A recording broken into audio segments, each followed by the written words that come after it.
Barbie! I told you to wait in the dream house. Boys, avenge me! Avenge me! Avengers! Bazinga. Scruffy-looking nerf herders. Ethan Hunt contacted you? I am good, Rooster. I'm very good. So you are Yoi's a trainer who trains. Gonzo the Great will ride this baby again. Hello and welcome to episode 50, releasing on Christmas Eve. So, Merry Christmas to all of those who celebrate. Merry Nosferatu Eve for those who celebrate something else. Jack, how are we? Yeah, I just came out of a doubleheader earlier today, and Good. Earlier today I was actually thinking season. about the last time we were on the pod. The last time we were on the pod, we were all super excited, super amped to go to the football games that we talked about, and each one of them was terrible. Or not? Yeah. I mean, it was just. It was a bad week for the boys. It was a bad week for football. The guys. We lost but all of the games we were excited to go to. Yeah. But it wasn't about the outcome. Maybe it was just about the experience, just going. It was the friends we made along the way. Exactly.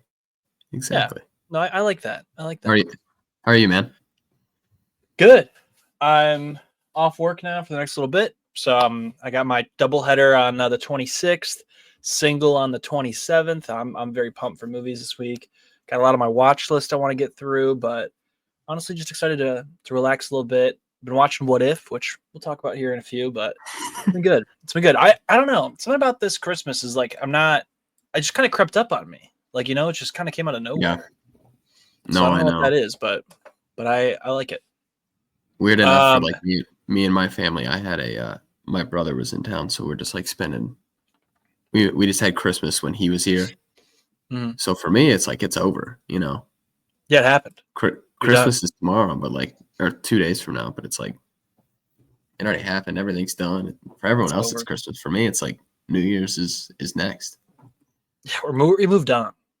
I don't like New Year's. I think New Year's is the most overrated of the holidays. Yeah, I mean, I think it's like if you associate yourself with the big with drinking culture heavily, I feel like New Year's is like your thing.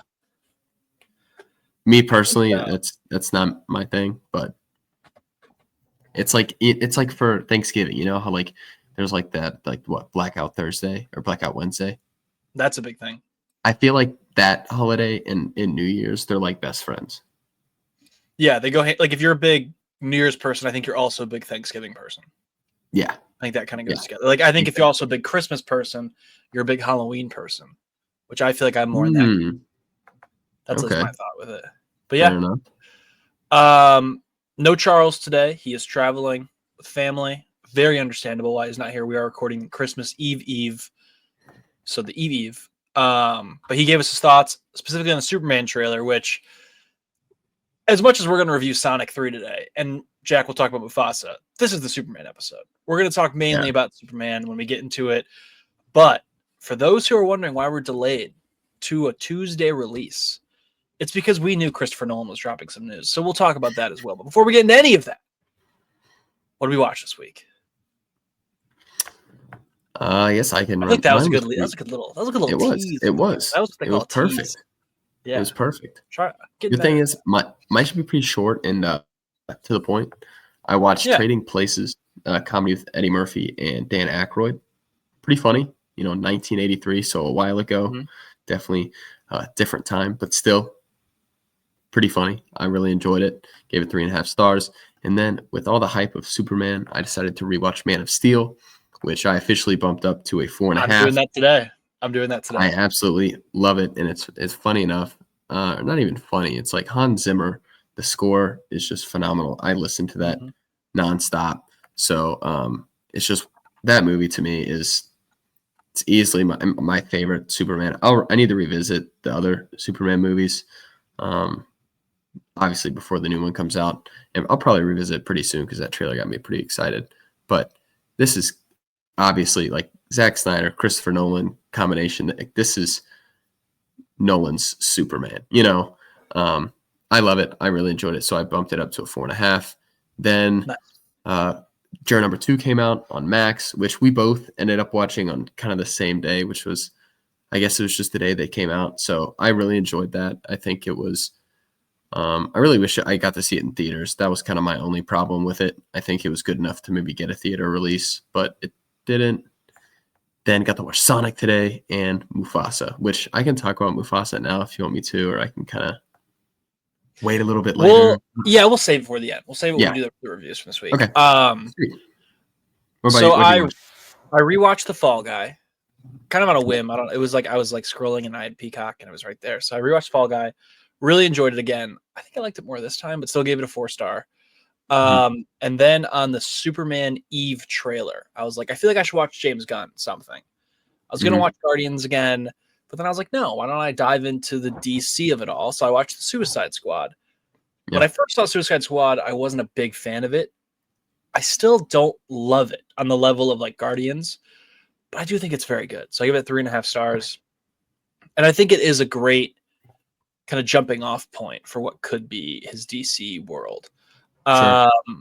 Then I watched Sonic 3, which can't wait for that one. And then Juror number 2 as well, which I gave 3.5 stars, which you also gave 3.5 stars. I really liked it, but I didn't love it. Like, I think it's very much like I wish this would be on TNT every once in a while, that I could like walk in halfway through and be like, oh yeah, Juror number 2. Yeah, So, it's throw it in the list of official or unofficial dad movies. I did also say in my review, I was like, Nicholas Hoult is one of those dudes who it's like, this guy has all of the charisma and chops in the world to become like one of those next great actors, and he just never got that shot. And so I'm very excited for his Lex Luthor. Me too. I mean, I think watching that, I got an overwhelming feeling of excitement just from his performance of Nosferatu, and then also with Superman coming out, because we'll get to that later. But he was great. I think the cast was pretty good in that movie too. I didn't love Tony. Toni Collette. I think she was miscast. I agree, because I think that it was super weird because he tried to do this Southern accent, and I think sometimes it kind of fell apart. I think they needed someone. I think they needed someone more charming in that role. Sure. Almost like a charismatic, like New York lawyer type, where you saw the change from that to maybe one they kind of realize, oh, this world that I'm kind of dealing with has these ramifications, becoming a more serious person, where she didn't really change a whole lot throughout this movie, which I kind of thought that was the missing piece, where it was like, she was always the same. Yeah, we had the ending, which was like ambiguous, but like, I kind of wanted like that punch where it's like, now she's realizing even her part in the system is flawed. Yeah. We never got it, but that's okay. I know. It happens. J.K. Simmons, Electric. Good Showed up and J.K. did Simmons what he was supposed to do. Yes. He was awesome. And it's funny because I think we're seeing like the same actors in like a ton of different movies. Like Nick Hoult is just working. He's trying to get his name, and he's trying to get in every movie he possibly can. But so is J.K. Simmons. And J.K. Simmons, obviously, in Red One, the movie of the year. The red M&M himself, J.K. Simmons. No, the yellow M&M. He's the yellow M&M. But it's like, quite seriously, I think we're seeing some of the like actors are just they're just working, and it's the same ones that are just putting a lot of time and effort into.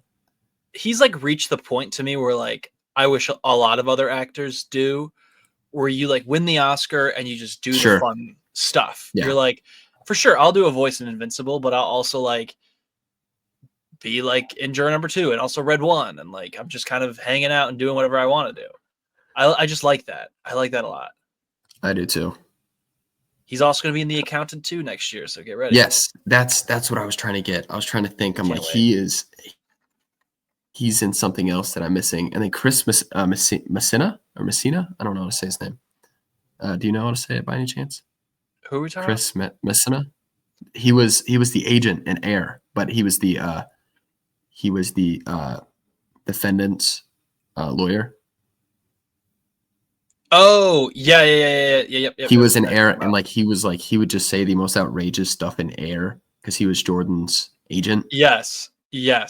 He was awesome. I honestly like I didn't realize until halfway through the movie where I was like, that's where I know him from. But I figured out I knew him from Argo, and I was like, That guy looks like, and I remembered who he was. Gotcha. Also, he was Victor Saz in Birds of Prey, since we're just tying everything back to DC today. Yeah. Speaking of DC, J.K. Simmons, Commissioner Gordon. Never forget. Of course. I mean, why not? I think I actually forgot that until right now. We were just talking about it. So pretty lit.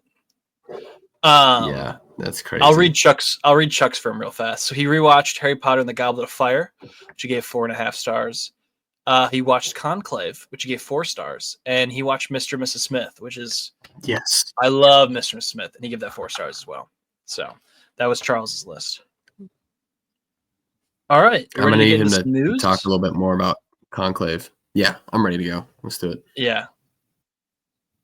He said started a little slow for him, but he liked it overall. So there's that. All right, first piece of news. Sony is allegedly selling Spider-Man. Now, I don't think this is going to happen, but they are definitely looking at retooling everything that kind of has happened after the failure that was Kraven the Hunter, which is still just struggling at the box office. So, I don't think they're going to sell it. I don't think they're going to sell it. I mean, I'm more interested in who would buy it, you know? Disney, 100% Disney. Disney would, yeah. Because if Disney owned it, they'd have all the Marvel under the one roof, and that'd be like perfect for them. Yeah. I don't know. I don't know if that'll happen. I don't think. But on top of that, I do think it's good that they're at least taking a step back and being like, "Yikes, this did not work. That's probably a bad idea," and tainted the brand a little bit. Sure. So I mean, it's even interesting. It's interesting because that has been a massive, revenue stream for them. Even though the last few have been stinkers. Oh, I agree. It's a big loss. But even the numbers we looked at, last week? Was it last week?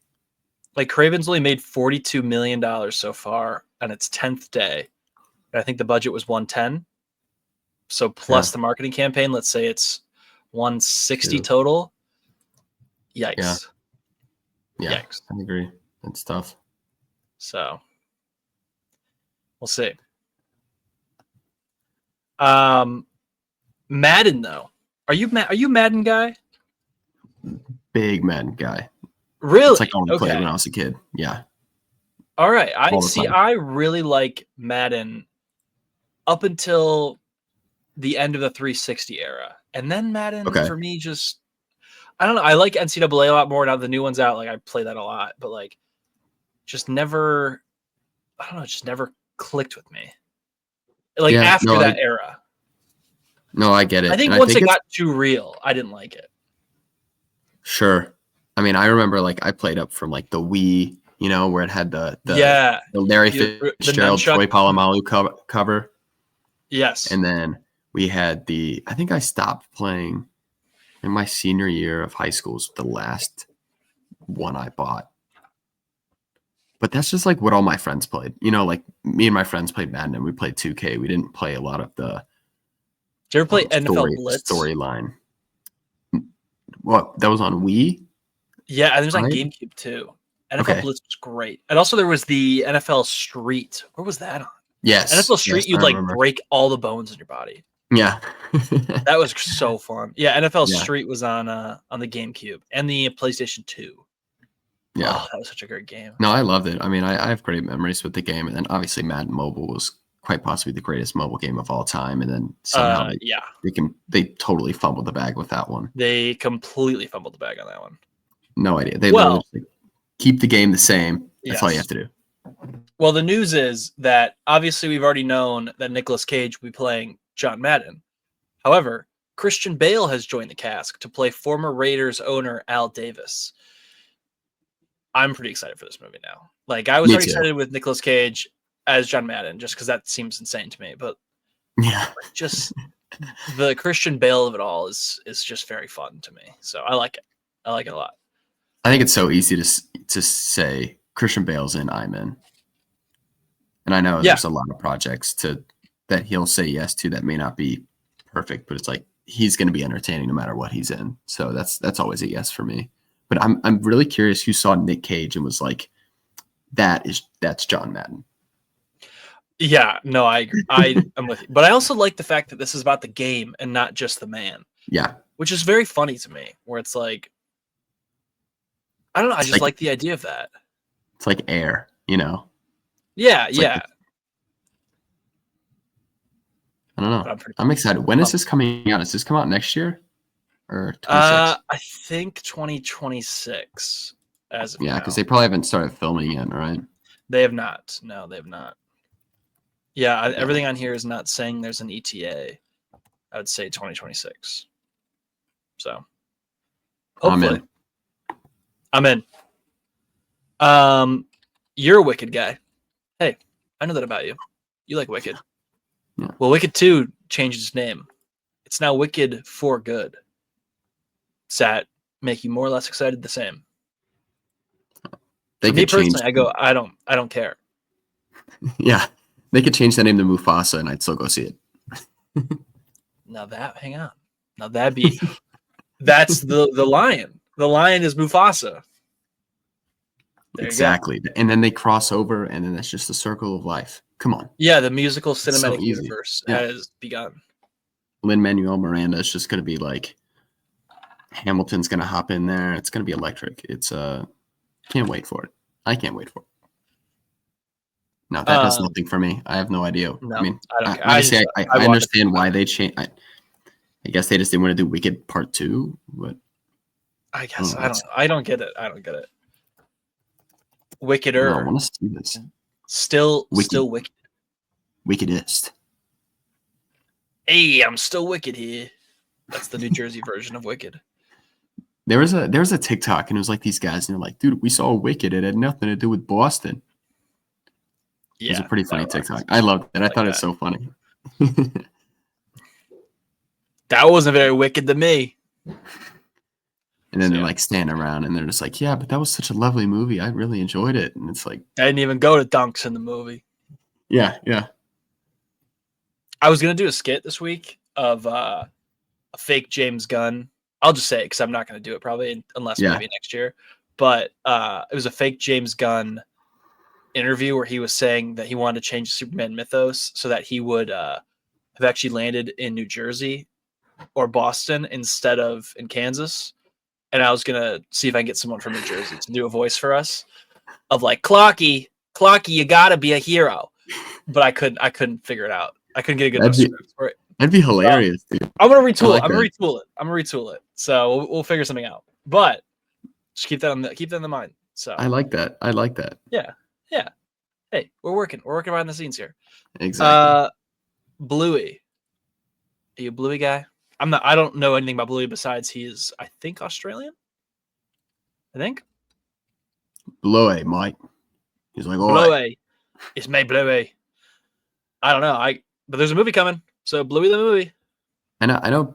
It's really big with kids, right? I mean, I think so. massive. So I expect it to be live action and be really creepy looking. Yeah, exactly. Yeah. Let's not make it cartoon what the kids know. Let's change it up. I want it to be real. You know, I want to see what Bluey the dog would actually look like if he was a real human being. Yeah, I want Bluey to grow up. I want Bluey to become a real person. I'd like actually.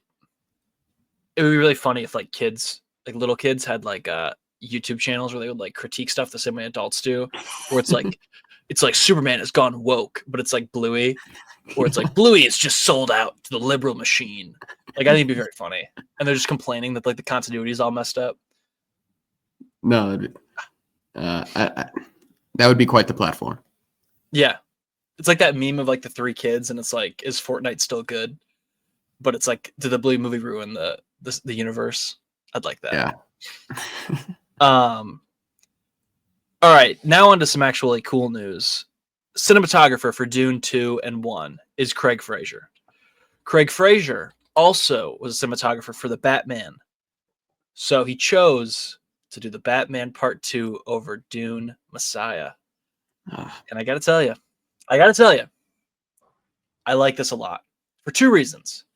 Number one, I think I need that look of Batman back for Batman Part 2. But also, if you're going to do Dune 3, well, they are doing Dune 3, but when you do Dune 3, there's a big shift in the story there of like Paul Atreides rising and becoming this now messianic figure.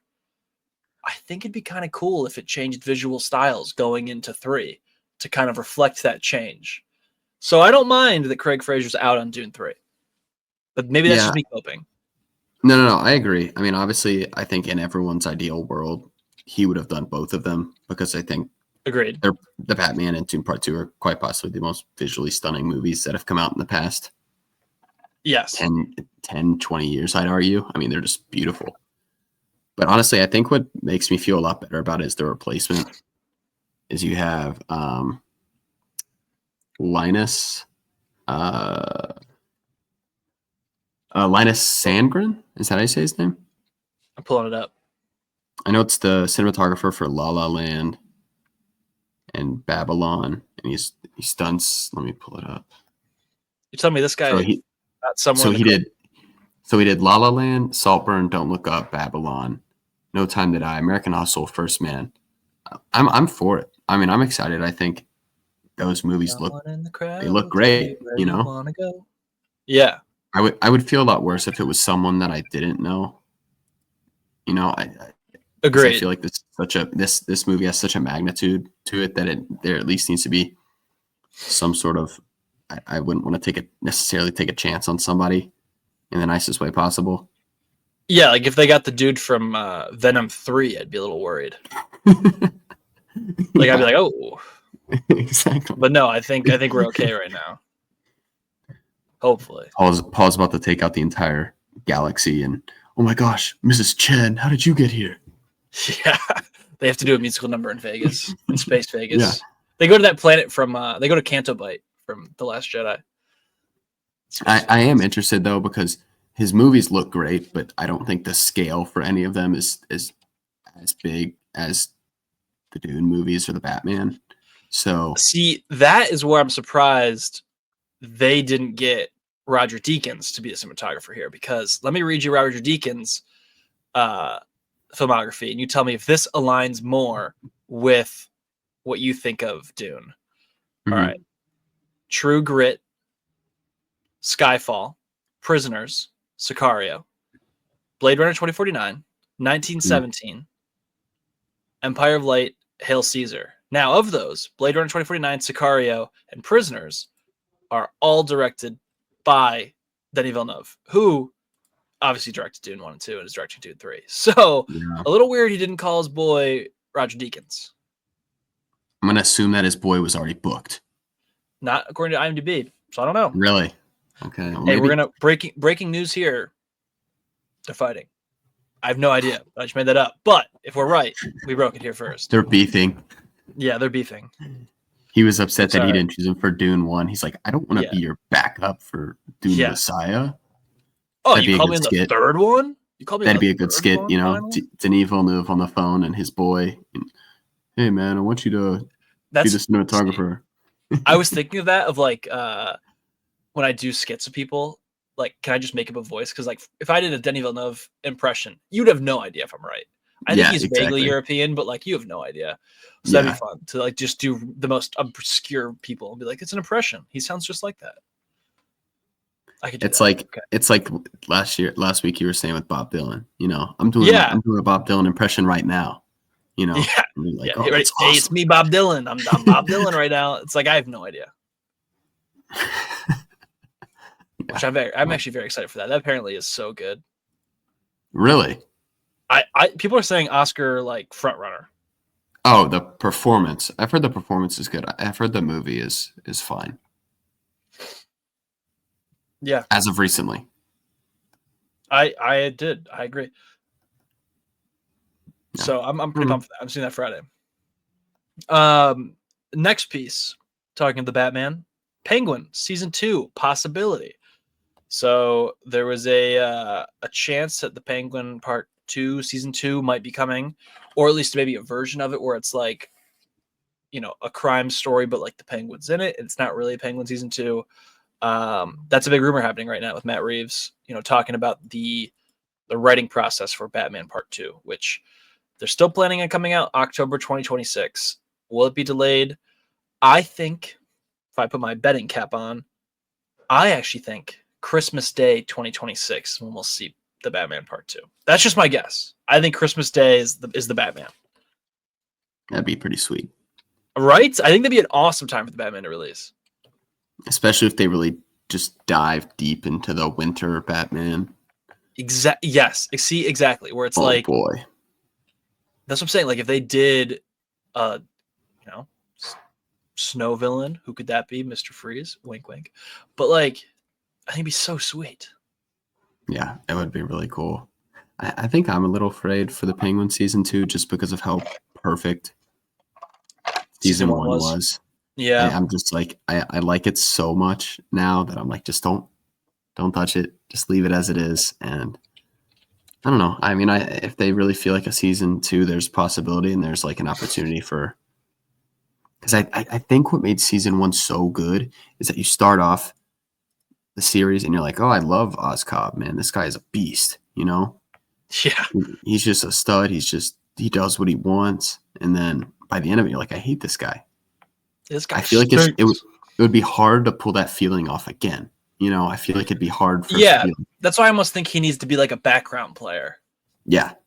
Like, I still think the best possible way to go about this is you introduce a Harvey Dent in the Batman Part 2, and then the Penguin, quote unquote, season 2 is actually about Harvey Dent, and you see his fall into madness, becoming the Two-Face. And you like players like the Penguin show up, and like he might have to, go to the Penguin, and it's like, oh, the great white hope of Gotham is here. Like the White Knight is here and talking to me, little Penguin, and he has to like broker a deal with Penguin, and that's kind of how he keeps falling into this. So I don't know. I just think that would be kind of a cool thing to do. But I agree. Who knows? Hey, Matt Reeves, give us a call. Yeah, we're big fans. Also, we'll talk about Matt Reeves a little bit later when we talk about Superman. That needs to join the DC universe. Well, that's all I'm going to say. We'll talk more about that because I have a lot. Yeah, we'll talk about that later. All right, next up, James Bond. There's been some planning for a new James Bond, but nothing really concrete, which I'm surprised since it the last Bond came in 2021 and now we're going into 2025. But there's some problems behind the scenes. So Barbara Broccoli, who was the big producer behind James Bond, she is kind of like the, I don't know, what would you call? I guess the James Gunn of the Bond universe. Sure. They sold the rights to James Bond to Amazon not too long ago. And Amazon wants to do a M movie, a spin-off series, another like spin-off movie. And basically Barbara Broccoli is like, that ain't happening. We're not doing any of that garbage. We are not a cinematic universe, and called them all idiots. And she's like, look, Bond is going to be pretty simple. It's Bond. We're doing Bond. We're not changing the formula. It's Bond. We're having the British person be Bond. That's what it is. So I honestly love it. I think that is a great attitude to have when it comes to James Bond. I'm in. I'm fully in. Even I think have you seen the potential news that Josh O'Connor might be eyed to play him? Have you seen that news? Yeah, I did. And also Aaron Taylor Johnson stock. Ooh, after Craven. Sorry, folks. He's not going to be Bond anymore. Yeah. Which sucks. That does suck. It does. I was really excited for that, but it sounds like that news just kind of. Unless 28 Days Later is like a huge hit, it's just not happening for him. Well, I'm excited to see him in Nosferatu too. I mean, I feel like he's got a lot of. Yeah, but I don't think he's like the draw for Nosferatu. Where like he's the lead. No, exactly. 28 Days Later. Exactly. Yeah, it sounds like Lily Rose Depp is clearly her and Skarsgård. Sounds like her the. Nicholas Hoult. Main points of focus. Nick Hoult. Yes, Hoult. I agree. I'm actually very excited. Dude, I'm the double feature I have to do with Baby Girl and Nosferatu is gonna. I may never be the same. I'm not gonna lie. I may come out a different man. I'm a little nervous. Yeah. I think it's be the same group of like dudes just going from one theater to the next too. It's gonna just be like we all have to look at each other awkwardly and never say a word. Yeah. I might just have to take your word for Baby Girl. I don't know if I'm. No, you got to do it. You sat through Mufasa. You got to sit through Baby Girl. We'll see. We'll see. All right. Hopefully, I can spread out my show times enough to make it work. I think you'll do it. I believe. Yeah. Anything else on Bond you had? No, I love the Bond stuff. I feel like that stuff is very nostalgic for me because those movies. Me too. My goal for 2025 is to watch all of the Bonds in that year, in next year, because there's 25 Bonds. So 2025, 25 Bonds. That's a lot. Not through a whole year though. One every other week. Oh, Basically there. No, it is a lot of Bonds. I forget how many Bonds there are. That's just crazy. I was trying to name them all today, and I got 3 of the 5. I forgot. So I got Daniel Craig, Pierce Brosnan, Sean Connery, Roger Moore, George Lazenby, and there's another one that I keep forgetting. Oh, there's 6 Bonds. Oh no! Well, you got a lot of them. I mean, you're getting the actors down. There's another one. That. Timothy Dalton. Timothy Dalton. Well, do you play these like these? There's like a movie grid. No, should I be playing Movie Grid? Let me send it to you after the podcast. But let me see if I can pull it up really quick and just shout it out for anyone on the pod because it's quite possibly. Whoa! It is awesome. I've gotten into it recently, and it is so cool. Holy cow! But essentially, it'll be like find a Henry Cavill. Bond? So the game is like it's like the grid, and then it'll have like Henry Cavill. It'll be like Henry Cavill movie that came out from 2010 to I've seen this. Yes, I've seen this. That's what you're talking about. Yeah, it's really really cool. And I've gotten into it recently, and it's gotten frustrating because it's so moviegrid.io. So it sounds like the one today is like it'll have like it has Scorsese, Scarlett Johansson, Bradley Cooper. Then it's like Oscar nominated film, 1-word title, and then 3 or more word title. Really fun game. Would highly recommend if anyone's just I used to play that every day in class, but now that I don't go to class, since I never go to class again, it's harder. But I do like. Yeah. I probably should play that again. No, it's pretty cool. So there is. Yeah, so it's Sean Connery, George Lazenby, Roger Moore, Timothy Dalton, Pierce Brosnan, Daniel Craig. And Daniel Craig is the longest running Bond if you don't count the fact that Sean Connery came back as Bond in 1982, which I think is cheating if you think about it. Because he stopped and then he came back. Because, so he was 62 to 71, and he did 6 during that time. But then he was done, and we had George Lazenby, Roger Moore, and then he came back as Bond in 83 to do Never Say Never Again. You know what I realized, though? This is just like history repeating itself when we have like, I don't know, now that we have like comic book heroes, where it's like, oh, they're racking their role. This is just James Bond again. We're just doing the 80s James Bond all over again. Yeah. I'm sure audience went the exact same way, seeing like Andrew Garfield back as Spider-Man as they felt when they saw Sean Connery one more time in the suit. And they just felt an immense feeling of nostalgia that just they're like, made them stand up in their chair and clap and scream and have a crazy theater reaction. Yeah. I'm actually really excited to watch some of these old ones I've never seen. I haven't even seen some of the names are so great. I don't even think I've seen Goldfinger. So wait, hang on. Is Never Say Never Again like a official James Bond movie? I can't tell. Let me check. Bond. James Bond. Da-na, da-na, da-na-na-na. Yeah, it looks like it is. So Never Say Never Again is an official James Bond movie, I guess. I mean, it sounds like, oh my gosh, so it sounds like it deals with Spectre. Really? Yeah, James Bond returns as a secret agent 007 to battle the evil organization Spectre. Okay, but see, I'm on this official list from this like Britannica website, and they're saying that's not an official James Bond movie because it wasn't released by Eon Productions, even though it was Sean Connery as Bond. But how does that work? Interesting. We're gonna have to look into that. Yeah, we're gonna need to. This is way too confusing. I didn't know there was beef in like the James Bond world about what was an official James Bond movie. That's really okay. So on the official James Bond box set, that is not in there. Huh. Wow. All right, beef going on. Wow. Wow. Wow. Wow. Oh wow. Oh wow. All right. I guess that's all I got for that. The Mummy. The Mummy. We got really deep into the James Bond there for a second. I'm surprised. Yeah.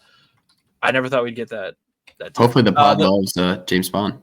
Yeah, just learning about James Bond things as we're rattling it off. The Mummy, 2026. Are you a Mummy guy? See, I like the Mummy a lot. I like Brendan Fraser. I'm a Fraser guy. Really? Yeah. I don't like the Tom Cruise, which actually very funny. We just made fun of the Tom Cruise one last week. Yeah. With Craven. So kind of crazy timing there. But yeah, new terrifying version of the Mummy coming in 2026. So Chuck is not looking forward to this. But it's directed by the guy who directed Evil Dead Rise, which got a big reception from people about being great. So I don't know. I'm pretty excited for this Mummy because I like the Mummy. I think it's like such a spooky villain that doesn't get a lot of respect. The problem for me is like I haven't seen it recent enough to really comment on it. Like I watched them I think like 10 years ago, and I haven't revisited them since. I need to revisit the Mummy, but I'll see clips of it every now and then all over social media. That was one that actually came to the IU cinema. Oh, really? Yeah, and I That's saw awesome. it again there. That was fun. I feel like that's where I have to see it because I feel like if I watch it on my iPad, no, not the same. I feel like I'm not going to get the same feeling because I feel like this movie is supposed to be like a massive production, great set. Just maybe I'll revisit that this week. I wonder where Brendan Fraser's at. Dang. You got the Mummy at 3 stars, though. Hey, 3-star banger. 3-star, 3.5-star banger. Yeah, I'll take it. Yeah, 3-star banger. Oh, all right. Look at Brendan Fraser, upcoming movie about D-Day. Good for him. He's playing Eisenhower with your guy Chris Messina. Whoa, full circle. All right. Massive W today. That wasn't even planned. Just breaking. There's a lot of breaking news that we just totally intentionally planned on. Yeah. Receiving from our inside sources in the industry. All right, Creature Commandos season 2 coming, revealed today. So good thing we delayed the pod. That's all. We'll talk about Creature Commandos here in a minute. Last piece of news, biggest piece of news: Christopher Nolan's mystery project is revealed to be the Odyssey. Let's go! Let's go! Huge news for the boys and gals out there. $1 billion inbound. For those who forget, the Odyssey is a poem by Homer. So first things first, that's pretty sick. Mr. Simpson himself. But Christopher Nolan can direct a shoe and I'd watch it. So like, I'm already in on this fully. But the fact that this is his like thing you can do. After he did Oppenheimer, he basically gets a blank check to do whatever he wants. And he's like, this is what I want to do. I want to do the Odyssey. And I'm so pumped for it. I'm so pumped for it. Me too. Matt Damon, Tom Holland, Anne Hathaway, Zendaya, Lupita Nyong'o, Robert Pattinson, Charlize Theron. Come on. Well, after hearing this news, it only makes me realize I feel like there's going to be more additions to this cast. I mean, this has to be a massive cast. because his story Great. is just way too big. And I feel like after this news comes, I mean, I'm sure people in the industry already know what the movie's about. I'm sure it's just taking a little bit of time for it to kind of leak outside. So I'm more interested. Hopefully in the coming, weeks or months, we can get some new additions to this cast. But I mean, the cast already is one of the most stacked casts. I'm not gonna say ever, but it's up looks there. electric. I also am wondering about the time element of it all. Yeah, Christopher Nolan is a time element. I think that he's going to jump around in the story of the Odyssey because the Odyssey is like in parts. So I wouldn't be shocked if he we're in part 10, then we go back to part 4, like part 7, then we go back to part 5. Or he tells them simultaneously and then they all end up at the same place. Or like he could tell the story of, kind of like a Dunkirk version. Yeah, where like Odysseus is doing something here and someone else is doing something here, but like they're happening like years apart. Yeah. Oh man, it's gonna be pumped. Well, funny enough, I was in two like plays in high school. Both of them were basically versions of the Odyssey. Oh, all right.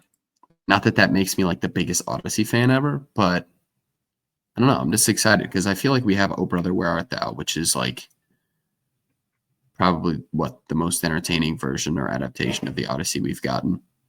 Yeah, probably. Are you a big Oh Brother, Where Art Thou fan? I've probably saw it close to 9 years ago, so that might be one I have to rewatch to like really be like, yeah. I've changed a lot in that time. Yeah, it's not like my personal favorite movie, but I know there's a lot of people that really love that movie. But I'm also interested because there's a lot of like monsters, so I'm very interested to see how he does this, especially with Nolan being the most anti-CGI director in movies. So yeah. Oh yeah. Well, looking at this list here of the characters in the Odyssey, I think I can cast everybody pretty immediately. So Matt Damon, I would say, is going to be Odysseus, if I had to guess. Okay. But I'm also going to say, and this is my crazy take here, I think Tom Holland is also Odysseus. A younger version. I think he's the younger version. He's the Odysseus that goes off, and when finally he returns, it's Matt Damon. And I also think that there's Odysseus' son, who's an infant when he leaves for Troy. But by the time he comes back, he's in his 20s. And I think that's Robert Pattinson. So I think that would be the great kind of way to handle it, where you have two characters. Maybe that's the time element, where like Tom Holland and Matt Damon's stories are happening simultaneously, but they're both Odysseus. Yeah. I'm just so excited. Then there's Penelope. There's Penelope, who's the wife of Odysseus, who feels like maybe Zendaya or Anne Hathaway. Athena, which, okay, maybe that's actually Zendaya. Calypso. Cersei. Okay, Cersei, got that one. That's Charlize Theron. Oh, Poseidon, though. Poseidon could be Robert Pattinson. I don't know. I'm just pumped for this. I'm so excited. I can't wait. There's so many characters. This cast is gonna fill out nicely. And I'd say this is like, look, the whole Oppenheimer storyline is, if you were to just give that to somebody straight up, they'd be like, oh, it's pretty interesting stuff. But the way that he just managed to make it into one of the most interesting I don't know, even call it a biopic. I mean, if you read American Prometheus, you'd be like, that was pretty cool, I guess. And dude made it on the edge of your seat thriller. Like, yeah, come on. So now that you have the Odyssey, which is just an all-time storyline that's just been passed down for what, I guess, centuries. Centuries, millennia. And this is like the biggest, quite possibly like the biggest director. It's the story. Yeah, it's the story. So I'm really excited to see how this turns out. It's immediately my most anticipated movie of 2026. So when we do that next year, it's this one's it's already there. See, because then you got Spider-Man, you got that, you got the Batman Part 2. 2026. Can we just fast forward? No. Let's fast forward to July 11th. Then we'll fast forward once again to 2026. So that's what we'll do. Oh, Steven Spielberg back in sci-fi 2026 as well. Yeah, dude, it's gonna be a great year. Yeah, episode 151, The Odyssey. Yeah. Oh, can't wait now. All right, that's it for news. We can do trailers. Let's start with Warfare. Warfare is based on ex-Navy SEAL Ray Mendoza's real-life experiences during the Iraq War. It is co-written and directed by Ray Mendoza, which is crazy, and also co-written and directed by Alex Garland, who probably best known now for Civil War, which came out this year, which Charles and I famously do not like at all. But this trailer looked great. Also, it's a who's who of up-and-coming stars in Hollywood. Yeah, I'm pumped.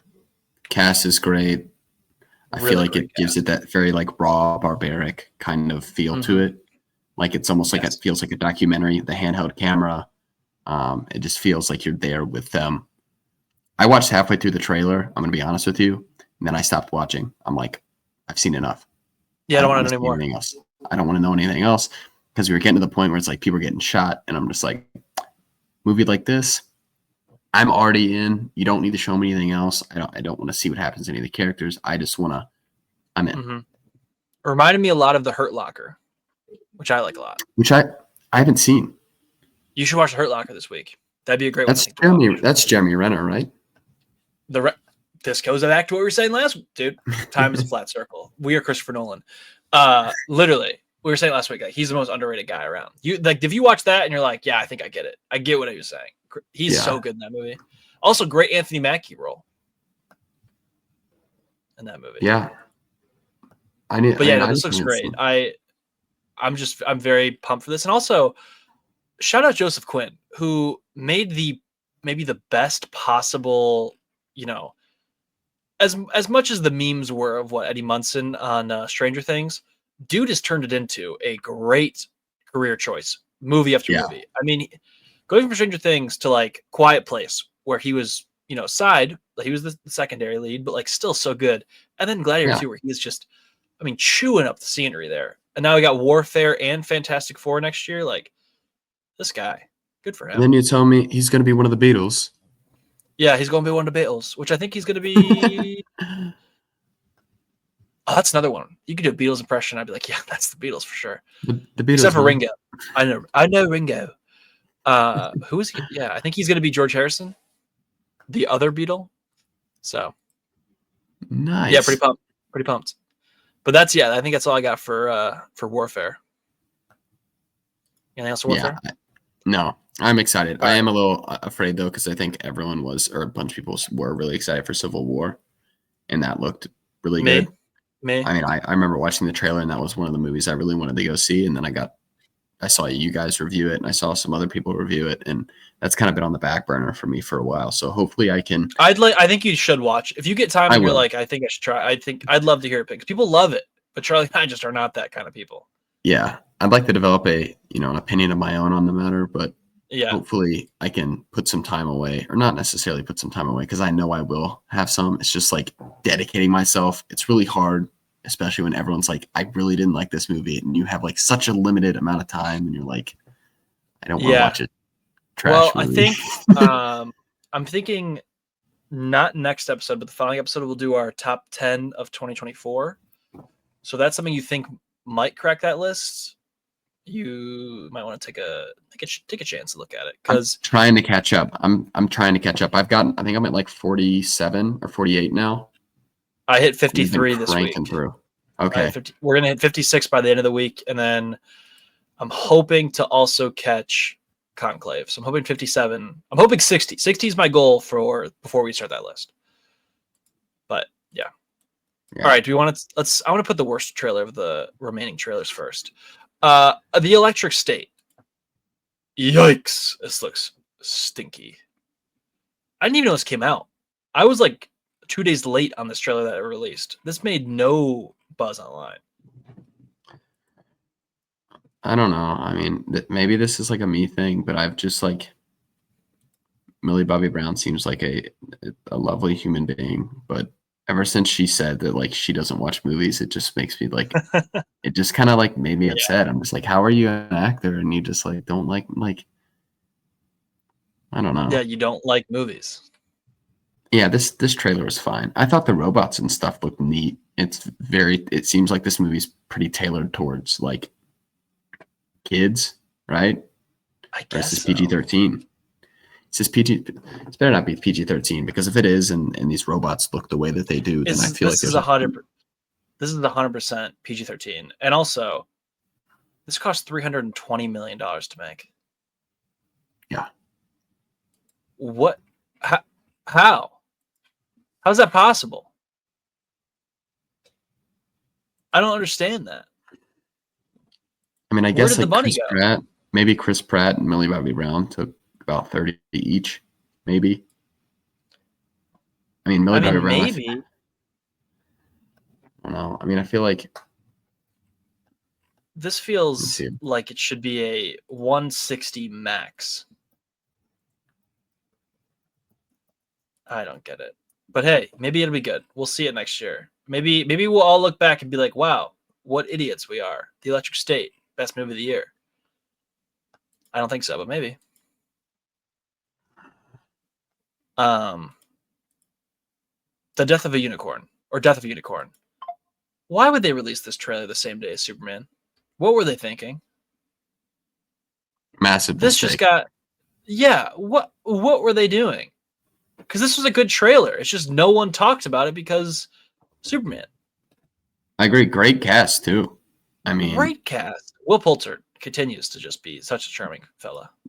Indeed. Anything he's in. And the fact that just a couple of years ago, this guy was just constantly being clowned on for being the kid from We're the Millers. And Now he's like too Sid. handsome. He's just and now handsome. it's unreal. The glow up is immaculate. He's everyone's favorite character in The Bear. Not everyone's. Also, he's in Warfare, which we just talked about. Yeah. Actors like to work, and that's great. And I like that Will Poulter likes to work because he's awesome. I don't know why they would release this on Superman Day, though, because I didn't see this until like 2-3 days after it came out. Yeah. And I was like, this looks lovely. I don't get it. Also, a little spooky, though. A little spooky. Agreed. Going back to our talk earlier about actors who just do whatever they want for fun. Richard E. Grant has joined that cast of people who just does whatever they want. Like Richard E. Grant. If I look at Richard E. Grant's filmography, I mean, Saltburn, Argyle, Doctor Who. Yeah. He was in the franchise. He's in this. I mean, look at he's got 13 upcoming on his IMDb. He was in Loki. I love that. He was that general guy in Star Wars. Dude is just like saying yes to whatever comes down the chute. And I really like that.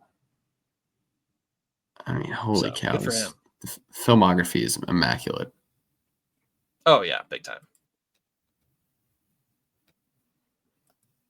So I'm excited. I like Jenna Ortega in that though. I really liked her in one of the greatest movies of this year. No, I'm joking. Not one of the greatest, but one of the most enjoyable movies of this year. Beetlejuice. Oh, stinks. Hopefully, this should be the step in the right direction. That is a little bit more. I think this will 100% be a little bit more, or 100% be more serious than Beetlejuice. So, hope it's better. I'm excited for her. That's all I gotta say. It better be. It better be better. I'm not interested. When does this come out? Early next year. April. That's the Russian release. I don't see anything for the US. Oh. It's whatever. All right. No matter, I'm in. I'm already in. We can already add the Odyssey to our watch list on Letterboxd. Better get on that real quick just so everyone knows I'm still a true cinephile. I love doing that too, like adding stuff to my my watch list. Like I'm just 100%. And I always do new movies too, because then it's like I'm gonna see it anyway, and then it goes away, and I feel like I'm just like doing such a good service. Yeah, I watched something on my watch list as where if it's something and it's not in theaters, it just stays on there. It's like purgatory, you know? Yeah. Oh yeah. Like you like my watch list is also just some garbage. My watch list, like yes. I have all the Beatles ones on my watch list. Magazine Dreams, if that ever comes out. That's on my watch list. I have 65 on my watch list right now. It's going to sit there forever. It's never going away. I got the Brutus on there because I don't even know if they're going to show it in Kentucky. I don't know. Yeah. Are you going to find it? Yeah, I'd love to watch it, but. Oh, I got In the Gray. What's In the Gray? Guy Ritchie, Henry Cavill. Oh, Jake Gyllenhaal. Whoa, dude. Past me was cooking with this one. This comes out next year. I'm actually hyped for that now. All right, Karate Kid Legends. Karate Kid Legends, Ralph Macchio, Ben Wang, Jackie Chan, combining the old Karate Kid with the new Karate Kid. No Cobra Kai, which is good because I never watched that and I've been really confused. This looks a lot better than I expected. Can I be honest? I thought this was not going to look great, and this looks pretty good. When I tell you that I could have cared less about the Karate Kid movie, look, I had no intentions of seeing this movie whatsoever. Now I'm interested. Now I'm in. That was a great trailer. That is a great trailer. I saw that and I just sent something in the group chat. I'm like, that's a good looking trailer. It got me excited. Yeah, I was shocked. Seeing it in the theater today got me so much more excited. As for another trailer that we'll talk about, but it's just. Did you see the next trailer in theaters? Because I haven't seen it in theaters yet. Oh yeah. Oh yeah. really? Twice. No. Okay, I gotta be. Maybe I'll just go watch it and then leave, like people used to do in the 80s and 90s. It's crazy. But no, this trailer looked good. I know very little of like the lore of Karate Kid besides like Karate Kid and then like the Will Smith's son Karate Kid. Like that's my two I know. But I like those two, so I'm actually pretty pumped for this. And that trailer really got me. The trailer was like kind of the action looked great. Dude, that one where he jumps off the wall and then reverses behind. I was like, where's that in my Spider-Man movies? Where is I'm like, I haven't seen it. The hand-to-hand looks good. The scenery for the fight. I like the final fight on the roof. Like, what's going on up there? Yes. I'm in. I love it. Also, Ralph Macchio just like looks good. So does looks good. Like they all look good. Like I was like shocked how like young they looked. Yeah. I don't know. Ralph Macchio. How old do you think Ralph Macchio is? Karate Kid came out in what? Like I'm not even gonna guess. I'm gonna say he's like 55. So you think he's 65? 55. 55. He is 63. Dang, man, looks good. Ralph Macchio is only 7 years younger than Jackie Chan. And Jackie Chan is supposed to be like the old wise mentor to like kind of middle-aged dad Ralph Macchio. That's insane. Dude, whatever Ralph Macchio's skincare routine is, good for him. Or he's got a really good makeup team, you know? Maybe. How old? Whatever it is. All right. Ralph, let us know how yeah, big listener of the pod, Ralph Macchio. Yeah. All right. So let me ask you this one. You remember Karate Kid 1, right? Do you remember his face in Karate Kid 1, like how young he looks in that movie? Mm-hmm. How old do you think he was in that movie? I mean, I guess if he's 63 now, it's probably like 40 years. He's like 23, I would guess, something like that. Yeah, he was 22. So he's like your age in that movie. And I thought he was like 16, 17. Good for him. Yeah. That rocks. Bro ages backwards. He does. Everyone says Keanu Reeves, but no. It's Ralph Macchio. All right, let's do what everyone's been waiting for. We've been waiting for it. We're going to talk about it. Superman. But before we do that, Charles must go first. And he sent us his thoughts. So here we go. Charles' thoughts on Superman. All right, Superman. I'm going to be candid. I wasn't really that excited about this movie when we talked about our most anticipated movies. I mean, it was in my top 5, but just was never a huge DC guy. I've always been a Marvel guy. Yeah, this trailer brought me in. Everything about this trailer got me fired up. I watched it like 5 times. I think it just seems very happy and so colorful. And I remember Hunter talking about that on I think the last podcast episode, how that's like kind of, the point of Superman, to be really colorful and happy and hopeful. And I completely get the appeal now, and I completely see the vision with this trailer. I also saw some hate online about it, that like, oh, James Gunn can't make a movie without all the superheroes, because I think there's like a Green Lantern version, Hawkgirl, some others. I don't know. I'm pretty tired of all the hate. I'm personally excited, and I think a lot of people should be, because we have an opportunity to have, a phenomenal movie, and I'm always excited for the prospect of a phenomenal movie, but I just kind of think the hate's kind of getting overdone at this point. But I also was talking to Hunter and Jack, talking to you guys. I feel like with James Gunn's Guardians 3 and this movie, there's a lot of kind of similar shots. Maybe it's the colors, maybe it's the way like the camera, the way he films, but it seems very similar. And that's not a bad thing. I'd say that's a good thing, because Guardians 3 was an incredible movie. But it's kind of interesting, and I'll be curious in the future trailers and during the movie to kind of see if there are many similarities. But anyway, I'm completely in. I think James Gunn is cooking, and I think the DC universe I think it's looking pretty good. All right, so that was Charles. Good to hear from him, obviously. That got me excited. Him being excited got me excited more so. Like from last week, we did our most anticipated, I think 2 weeks ago, whatever it was.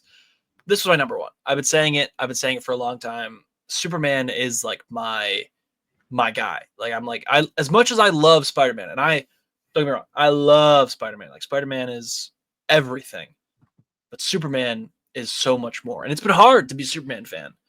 And like, it's been hard to be someone who like loves Superman, because all we get is this, reverse. Oh, what if Superman was evil? What if he was, the beacon of hope is so lame. It's so like, we don't care about that. No, that is what makes Superman special. And like this trailer, while not giving a whole lot away, was that for me. And that just, it gave me hope. And that is what Superman is all about. And that's what it should be. And the fact they were able to do that in like a 2-minute trailer, I'm sold. I'm fully sold on this. Can't wait. I'm going to give you my thoughts. Mm-hmm. Let me get to the end. When I first saw it, I was slightly, I felt a little disappointed. Yet again, I was watching it on my phone. Not to say that I need to watch it on, my TV or something, but I watched it and I saw you guys are really excited, and I was like, oh, that's great. But at the time, it was not moving the needle for me at all. I was just like, all right, I'm still interested, but I don't think it got me really excited. I watched it a couple more times, like hoping that it would do that for me, and it didn't. But then when I saw it in theaters today, I literally just got chills. And I'm so pumped for this movie. I'd probably put it in my top 5 now. I think it's interesting looking at the comments, like Chuck was saying. A lot of people were upset about the lighting. And to be completely honest, looking at it from my phone, it felt weird. Mm-hmm. But I think when I saw it in theaters today, I think that was something that kind of went away. I felt like seeing it in a theater, it looked a lot better to me. You know what I'm saying? Yeah. Like seeing it on my phone, it just didn't feel maybe as bright as I would have liked, or like some things felt a little washed out, as to where seeing it on the big screen, it felt like it fit and it felt like it was right. So I am excited for this. I know this is something you were waiting for a really long time. So like very long time. What did you get from this trailer that you were just yes. I'll agree with you actually. When I first saw it, and I also have, for those watching the pod, I have a cool Superman cape on that was $3 on Amazon, so it's really poor quality, but it fits my purpose. I also was like, oh, I think it looks off. But in all fairness, the trailer, I did like go into and watched it in the bathroom at work. because I was like, I got to see this trailer right now. And like, even I was like, oh, it looks off, but I loved the idea of it. Mm-hmm. And then as the day went on, I was like, man, I like that trailer, but I didn't love it. It didn't hit me. And then I came home and I was like, I should watch it again. And I sat down and put it on TV, big TV, had the stereo, had all the ready for going. And it made me like emotional, like watching it. And I think that's like the point of it too, where it's like we talked about it before. It's like you just said, oh, this looks like something I don't want to watch on my iPad. Stuff like this is meant to be seen in a certain way. Where like, yeah, you could watch, Dune 2 on an airplane screen. It's not the same as watching it in IMAX. Like, it does change with the format. And so like, from that aspect, I completely agree. But onto the trailer itself. What I loved about this trailer was a few things. Number one, we saw the difference between Clark and Superman. And I think what's been going around TikTok for some reason the last few days is the speech from Kill Bill Volume 2, where like it talks about how like Superman is the man, but like the costume is Clark Kent. And I think that is wrong. And so I don't know if people are doing that. Like Superman and Clark Kent are the man together. They're both just two ends of it. But what I also loved was you got to see Lois. His love with Lois is the most important thing to me about Superman. We're like, even Peter Parker had Gwen Stacy, had Mary Jane. Other heroes, like you look at Batman, there has been love interest in their life. But Lois Lane is just as important to Superman as him dressing up and being Clark Kent, as him dressing up with the big red S. It's as important as anything else. And Lois was there. And you got to see the love that they had for each other. And I think that is what made me connect with this so much, this trailer so much. Also, Crypto just rocks. Like, Crypto. Yeah. Crypto's I literally, when I was in the theater today, I was like, I watched it the first time. I'm like, I don't want to take any photos, but I was like, first time I watched it, like I said, got chills. And then the second time it came on, I was like, I need to get a picture of Crypto just so I can just have it on like that massive screen. And I'm like, this dog is just adorable. Like, how can you?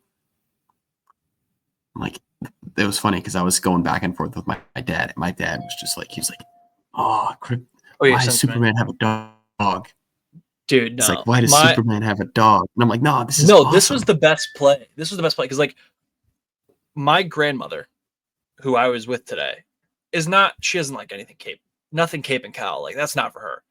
I was like, do you want to watch the Superman trailer? And she's like, okay.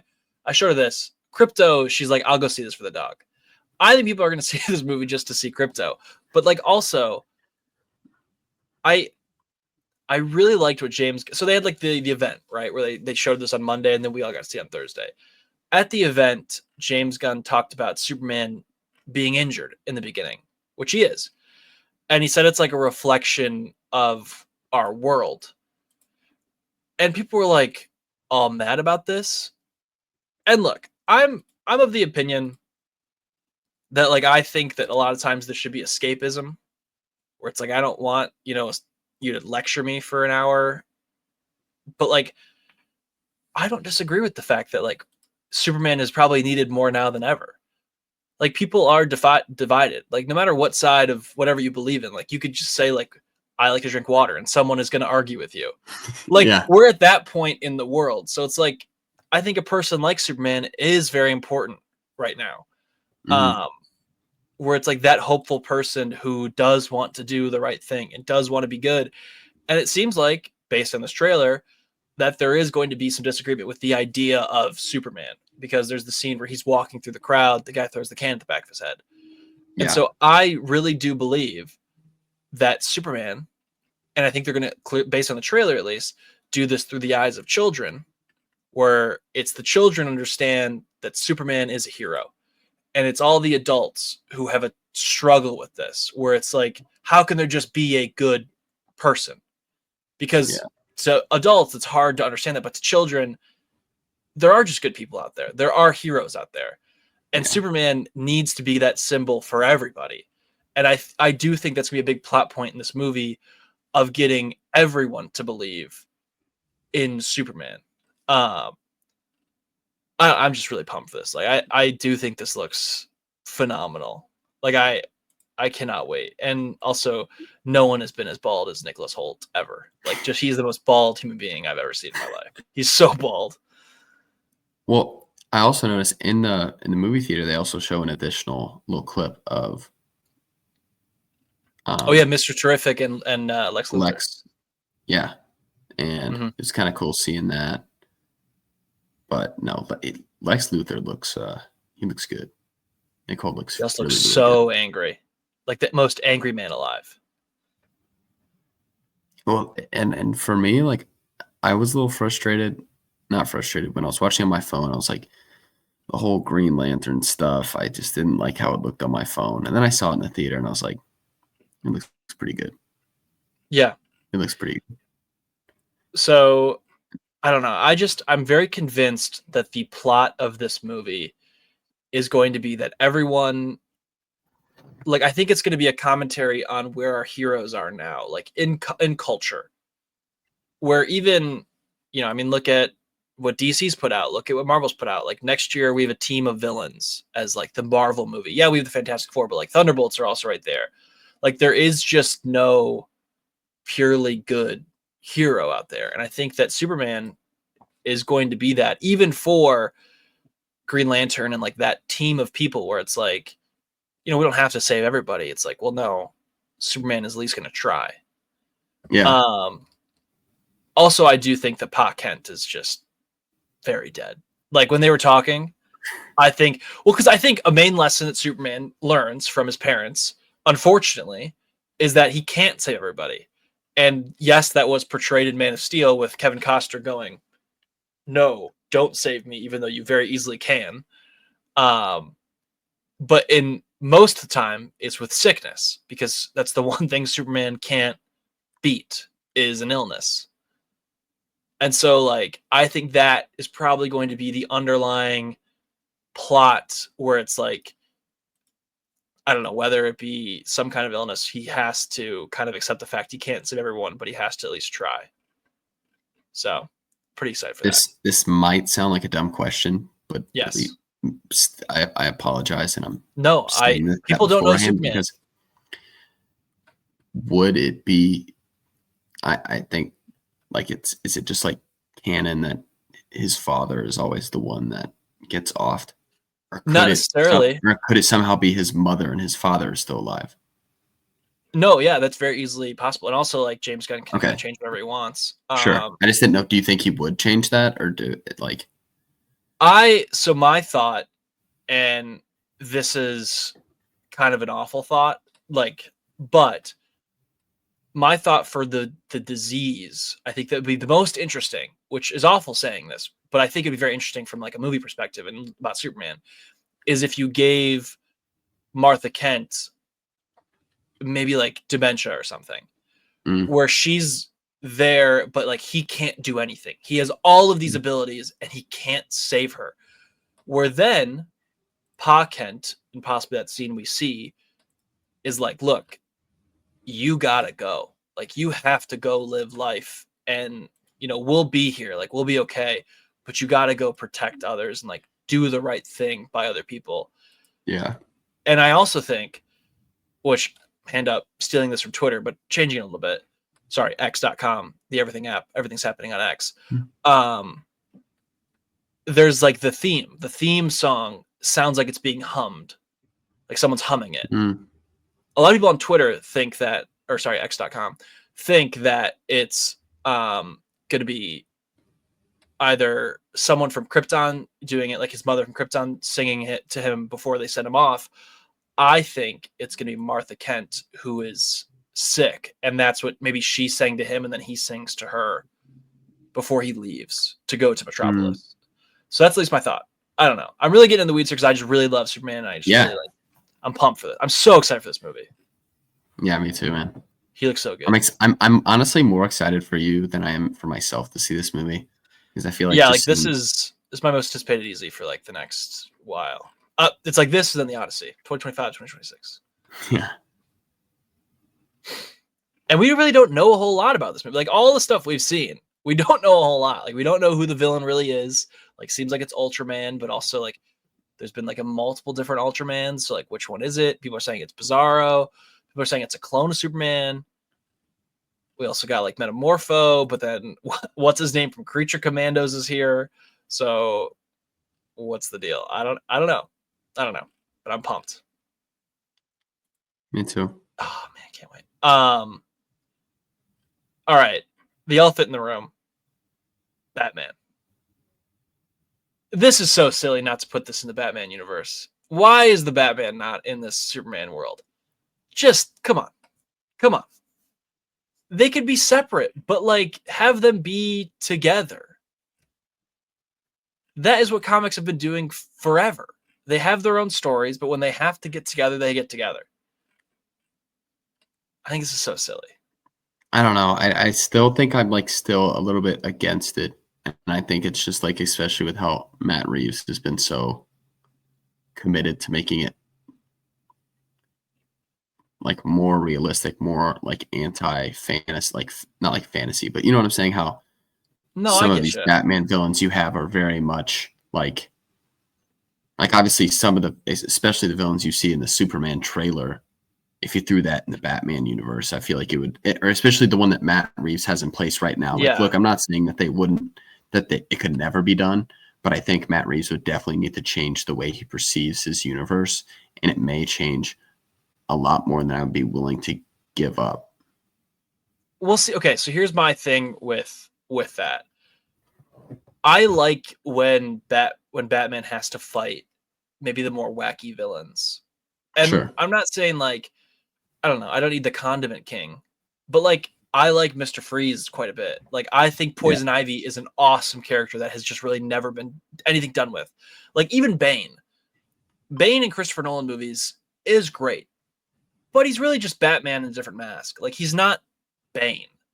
Like, sure. Clayface, the movie Clayface is coming out, but, like, we haven't really got Clayface. Like, I just think there's even Killer Croc. Killer Croc is an awesome one where, like, the city is now flooded. Why, like, Killer Croc could be just luring around the streets right now in his own habit. Like, I think that Batman works also when he has, like, these fantastical villains because he's just a guy. So, like, I think it does work. And I do get where it's, like, it is so real. Like you watch the Penguin, it's like the Penguin and the Sopranos. There's not a whole lot different there, like world-wise.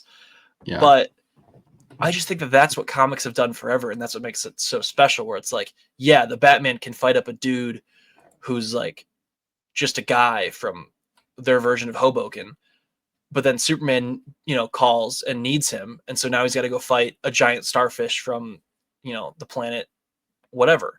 Like, I just think that's what makes these guys so special and different, where I think it's cool. Like, I think that's kind of cool about it.